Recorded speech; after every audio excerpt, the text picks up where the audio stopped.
राधानगरी अभयारण्यामध्ये वन्य प्राण्यांना मूलभूत सुविधा नसल्यामुळं वन्य प्राणी वनाबाहेर येत आहेत.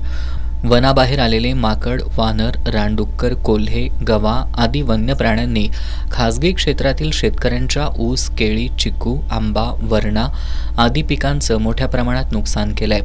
त्यामुळे शेतकरी आमची शेतजमीन वनविभागानं भाड्यानं घ्यावी आणि आम्हाला भाडे द्यावे, शेती पिकं वन्य प्राणी येऊच देत नसल्यानं शेती पिकं घेण्यासाठी गुंतवलेला खर्च भागत नसल्याच्या संतप्त भावना व्यक्त करत आहेत.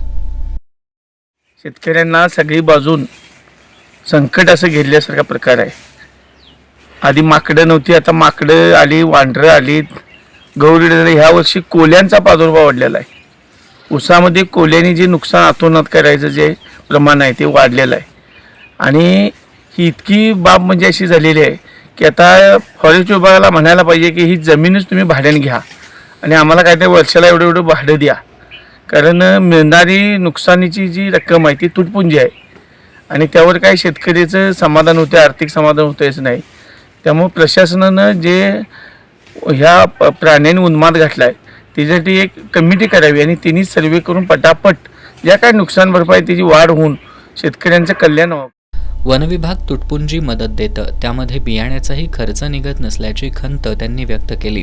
वन्य प्राण्यांचा उपद्रव थांबवण्यासाठी विशेष अभ्यास समिती नेमून वन्य प्राणी वनाबाहेर येऊ नयेत यासाठी व्यवस्थापन करण्याची गरज आहे.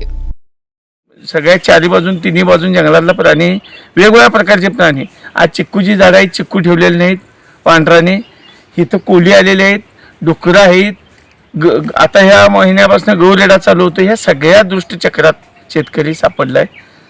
प्रशासनानं आणि हिने जरा गांभीर्याने घेऊन राधानगरी ज्या शेतकऱ्यांचं नुकसान होतंय ते ताबडतोब तिची मिळण्यासाठी विल्हेवाट लावावी आणि मदत करावी ही